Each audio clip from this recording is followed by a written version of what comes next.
Have you ever met someone who just never reacts? They don't raise their voice, they don't argue, they don't seem shaken by anything. Someone criticizes them unfairly, they nod. A friend disappoints them, they say it's okay. A partner crosses a line, they stay calm, and everyone admires them for it. People call them emotionally mature. They say, "I wish I had your patience." They assume this person has figured something out that the rest of us haven't, to never be bothered, to never be angry, to always stay peaceful. But almost no one asks the deeper question. What if they're not above it? What if they're just beneath it? Because psychology shows something important here. There isn't just one kind of person who never gets angry, there are two. And the difference between them changes everything.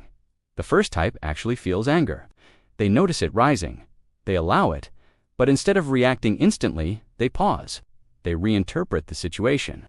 They choose their response carefully. Psychologist James Gross calls this cognitive reappraisal, the ability to shift how you think about something before it controls you.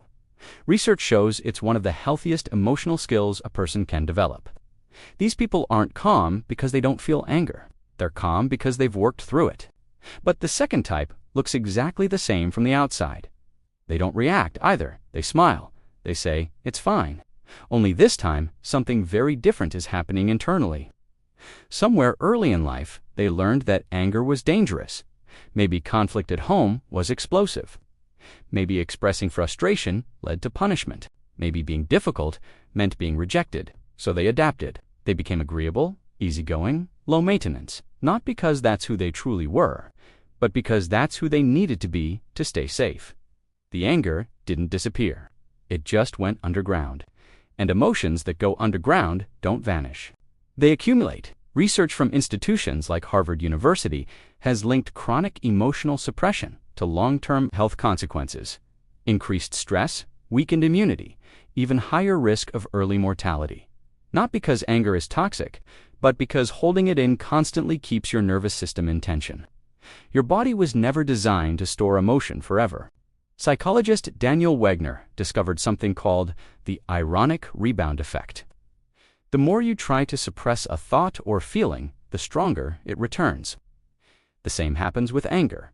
Push it away long enough and it doesn't disappear. It waits. And then one day, something small happens. Someone takes the wrong parking spot. Someone says something slightly dismissive, and the reaction is completely disproportionate. But it was never about that moment. It was about years of quiet pressure finally finding a crack. Over time, people who constantly suppress their emotions are often perceived as distant, not peaceful, not enlightened, but slightly unreachable. Because when someone consistently hides what they feel, others sense a barrier, even if they can't explain it.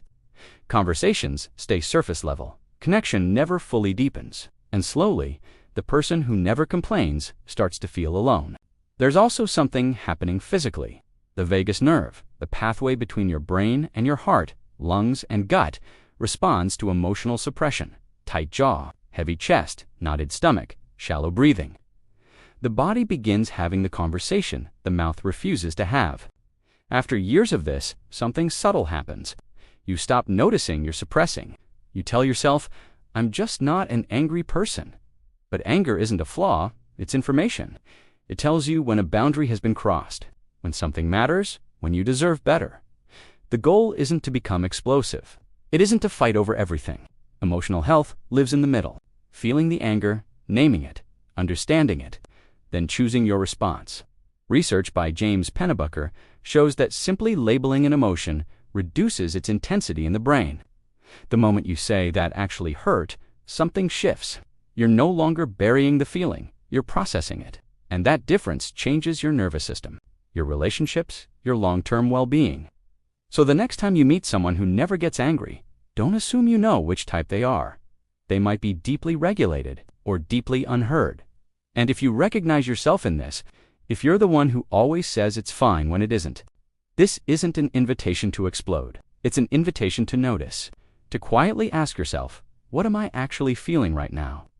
Because the person who never gets angry isn't always the most evolved person in the room.